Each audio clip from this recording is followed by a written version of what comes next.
रज रज रज तृतीय दिन रज उपलक्षे आपण मानकु मो channel Rourkela mini SK kitchen channel रे आपण मानकु स्वागत जनाउची।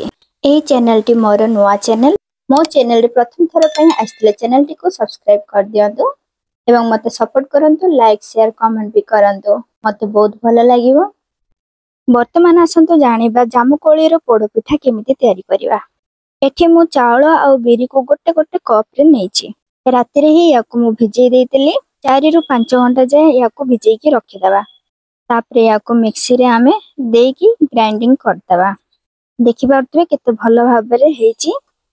4 रु 5 घंटा जाय न बतुरेले ताले सेटा भलो भाबरे मिक्स हबो नाही। पोड़ पिठा बहुत प्रकारर एबेका सीजन रे बहुत मात्रा रे जामुकोली मिलै थाए, तेणु मो एबे जामुकोली रो पोड़ पिठा तयारी करबी आजी। आ यार टेस्ट बहुत बढ़िया आसी थाए आ कलर भी यार जामुकोली रो हल्का हल्का कलर आसी थाए। मिक्सी रे मिक्स करबा पूर्वरु किछि कटा नडिया एवं जामुकोली को मु काटि के रखितिली आ इलायची लवंग अल्प किछि देइ देबा। आपण माने टेस्ट पय एडी आउरी भी ऐड करि परबे, गुजराती तेजपत्र भी ऐड करि परबे। मु एथरे देइ नाही, जामुकोली रो फ्लेवर ही बहुत बढ़िया आसीबो, तो सेति पे बोली कि मु आ किछि ऐड करि नाही। आपण माने देखि परतबे जामुकोली को मु काटि के देइ देइची। तापरे आमे 1.5 कप पानी देइ देबा। एथिरे बेसी पानी देबा को पड़िबो नाही, फ्रूट्स रे ऑलरेडी पानी मात्रा रही थाए, तेणु एथिरे आमे अल्प मात्रा रे पानी व्यवहार करिबा।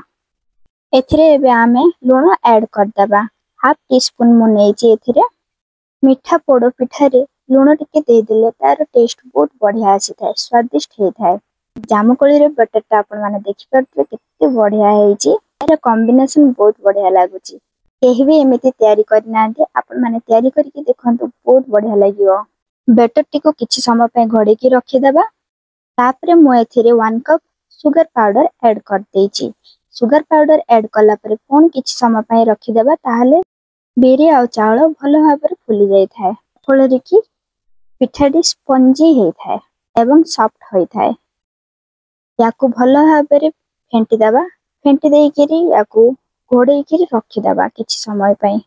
खाली बिरी चावल बटर रे एटा बनेले भलो लागिवो नाही, तेणु या पय आमे व्यवहार करिबा काजू एवं किशमिश। आपण माने आहुरी भी एथिरे ड्राई फ्रूट्स ऐड करि परबे, जाकु जोडा भलो लागे। तापरे गोटे कढ़ाई नै जिबा। कढ़ाईटी गरम टिके कर देबा। गरम कला परे घियो टिके दे देबा। 2 रु 3 चम्मच एथिरे मु व्यवहार करछि देसी घियो। देसी घियो जदि नाही आपण को पाखरे, ताले आपण माने अन्य खाउथिबा घियो व्यवहार करि परिबे। देसी घियो रो फ्लेवर बहुत बढ़िया आस्ते, तण करी मु देसी घियो व्यवहार करतिली। एथिरे कटा हेतिबा काजू एवं किशमिश को मु ऐड कर देली। ब्राउन हेबा जे याकू फ्राई करिबा। ब्राउन हेली यार टेस्ट बहुत भलो आस्ते, क्रिस्पी हे थाए। आहुरी भी ड्राई फ्रूट्स एथिरे आपण माने व्यवहार करि परिबे, जाहाकू जोडा पसंद। मु एथिरे काजू एवं किशमिश नै व्यवहार करछि। आपण माने देखि परतबे काजू एवं किशमिश रो कलर टी धीरे धीरे चेंज हेछि, ब्राउन कलर हे आछि। वर्तमान जो बैटर टा हमें घोड़ी की रखितिले सेथिरे याकू मिक्स कर दबा। मिक्स कला को याकू भलो भाबरे मिक्स करिवा, काहे कि ना याकू हमें रखि देइतिले तो एटा बस जइतबो, तो भलो कि मिक्स करले तो स्पंजी हे थाए, बहुत बढ़िया हे थाए। वन साइड ये करके रोटेट करके याकू मिक्स करिवे। मोर ए वीडियो टी होची सेकंड वीडियो। ए चैनल टा मोर नुआ चैनल, तेणु करी सब्सक्राइबर कम अछंती। आपण माने सपोर्ट कले मु आगु को बढ़िबी। वीडियो टी को पूरा देखिले ही आपण माने जानि परिबे किपरि भाबरे तयारी करा होची। अधारो देखिले जानि परिबे नाही। जेतिकी परिमाण रे तयारी करिवे सेतिकी परिमाण रे गोटे छोटो पात्रटे नै जिवे। मु एथिरे नैची गोटे छोटो बेलाटे। केक रो पेन टा बहुत बड़ हे जाउतला, तेणु करी मु एथिरे नैची गोटे बेला। बेला रे देसी घियो मु चारियाडे टिके देइ देली, ताकि बैटर टे लागिवो नाही। आपण माने एथिरे टिश्यू पेपर भी व्यवहार करि परिबे एवं ऑयल दे परिबे। मु एथिरे डायरेक्ट करछि। डायरेक्ट कले पिठोडा टिके लागि जाय। आपण माने एथिरे पेपर दे परिबे। तापरे बैटर टी को आमे एथिरे धीरे धीरे करी ढाळी देबा। ढाळी देला परे याकू टिके आमे हल्का हले देबा, जे कि लम्स रहिबा नाही। लम्स रहिले भलो हबो नाही। तापरे गोटे नॉनस्टिक कढ़ाई टे नै जिबा। नॉनस्टिक कढ़ाई टी को चुली रे बसेला को हल्का गरम कर देबा। गरम कला परे ही बैटर टी को आमे रखिबा। ता ऊपर मु आउ टिके काजू ऐड कर देछि। ऑप्शनल अछि जाहाको जदि अधिक ड्राई फ्रूट्स भल लागे से दे पाइबे। तापर घोड़े दबा सरला परे जो होलटा टिके अछि से होलटा को कवर कर दबा ताहले शीघ्र हबन नले गैस बाहरी गले शीघ्र हबो नाही आ बैटर टे फुलिबो नाही। मने रखिबे एटा ओवन रे करा हो नाही ताहले कढ़ाई रे करा होउची ताहले 45 मिनिट पई याकू रखि दबा। पोड़ पिठा तयारी कला बेलू मन रखिए कि पोड़ पिठाटी सब बेले लो फ्लेम रे ही करा जाय थाए नहले पोड़ पिठाटी बाहरु बाहरु ही पड़ीजिवो आ भितरु हबो नाही।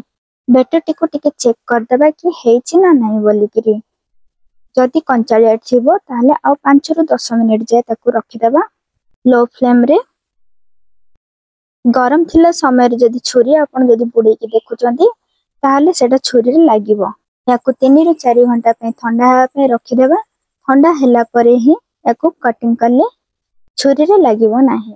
देखि परतबे एबे हे जाईची याकू साइड साइड रो आगो आमे टिके कटिंग कर दबा साइड साइड रो।